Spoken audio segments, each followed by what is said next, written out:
భారత రక్షణ రంగంలోకి మహేంద్రగిరి యుద్ధ నౌక ఇవాళ విశాఖ వేదికగా జాతికి అంకితం చేయనున్న రాజ్నాథ్ సింగ్. ఇవాళ హైదరాబాద్కు కేంద్ర రైల్వే మంత్రి అశ్విని వైష్ణవ్ హైటెక్ సిటీ నోవోటెల్లో పారిశ్రామికవేత్తలతో భేటీ. ఇవాళ యాదాద్రి దేవస్థానంలో కీలక ఘట్టం నూతన పాలక మండలి ప్రమాణ స్వీకారోత్సవం. వచ్చే ఎన్నికల్లో 117 సీట్లు హస్తగతం చేసుకుంటాం. కేసీఆర్ కుటుంబాన్ని రాజకీయ ముఖచిత్రం నుంచి చెరిపేస్తామన్న రేవంత్. కాళేశ్వరం పేరుతో 1,50,000 కోట్లు దోపిడీ చేశారు. అబద్దాలను పోగు చేసి హరీష్ రావు ప్రజలను మభ్యపెట్టాలని చూస్తున్నారన్న భట్టి. తెలంగాణలో అప్పుల ఊబిలోకి నెట్టిన ఘనత బీఆర్ఎస్దే. హుజూర్నగర్లో మోడల్ కాలనీ పనులకు మంత్రి ఉత్తమ్ శంకుస్థాపన. నీటిపారుదల శాఖ మంత్రిగా ఉన్న హరీష్ను కేసీఆర్ ఎందుకు పక్కన పెట్టారు? కాళేశ్వరం కాంట్రాక్టర్ ధనవంతులేలా అయ్యాలో చెప్పారన్న మంత్రి వివేక్.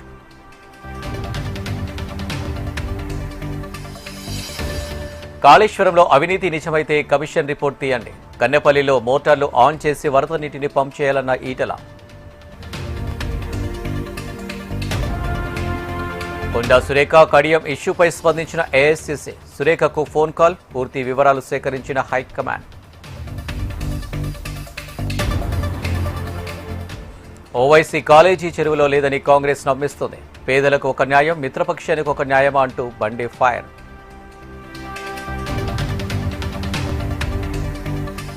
సింగరేణి బొగ్గు గనులకు జాతీయ స్థాయి గుర్తింపు. 5 గనులకు కేంద్ర బొగ్గు మంత్రిత్వ శాఖ 5 స్టార్ రేటింగ్.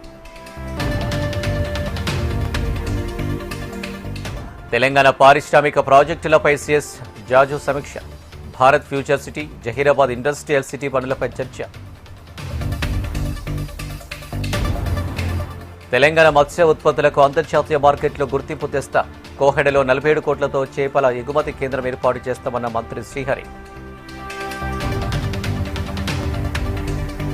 విశాఖలో ఎన్ఐఏ స్పెషల్ కోర్టు. తిరుపతి జిల్లాలో లాజిస్టిక్స్ పార్క్. 30కి పైగా కీలక అంశాలకు ఏపీ కేబినెట్ ఆమోదం.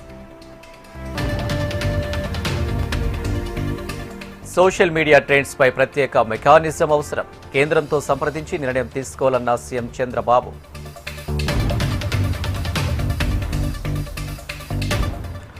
సోషల్ మీడియాలో అసత్య ప్రచారాలతో పాలన వ్యవస్థపై ప్రభావం. మహిళలు, బాలికలను కించపరిస్తే చూస్తూ ఊరుకోమన్న పార్థసారథి. పెట్టుబడిదారులతో శాశ్వత భాగస్వామ్యాలు నిర్మించడమే మా లక్ష్యం. ఏపీ కొరియా భాగస్వామ్యంలో మరో అధ్యాయాన్ని లిఖించబోతున్నామన్న లోకేష్. విజయవాడలోని విజయ మేరీ బ్లైండ్ స్కూల్కు హోంమంత్రి కుమారుడు. బర్త్డే సందర్భంగా 15 ఫ్యాన్లు, 25 కార్డ్బేట్స్ విరాళమిచ్చిన నిఖిల్.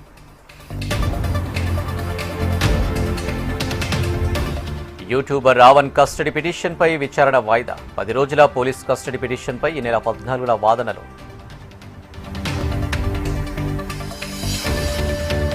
భారత్లో మంత్రాలు, అమెరికాలో ఉంగరాల మార్పు. ఆన్లైన్లో పెళ్లి నిశ్చితార్థం. కర్నూలులో వెలుగు చూసిన ఘటన.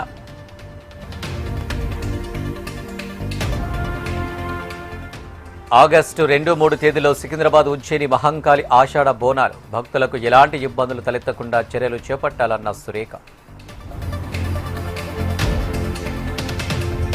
మార్కాపురం జిల్లా గణపవరంలో నాగుపాము హల్చల్. ఓ ఇంట్లో బుసలు కొడుతూ కుటుంబాన్ని భయాందోళనకు గురిచేసిన పాము. తమిళనాడును అన్నా డిఎంకే పార్టీలు దోచుకున్నాయి. కరూర్ బాధితులకు ప్రభుత్వ ఉద్యోగ నియామక పత్రాలు అందజేస్తున్న సీఎం విజయ్. న్యూజిలాండ్లోని ఆక్లాండ్లో భారత ప్రధాని, న్యూజిలాండ్ ప్రధాని క్రిస్టోఫర్తో మోడీ ద్వైపాక్షిక చర్చలు.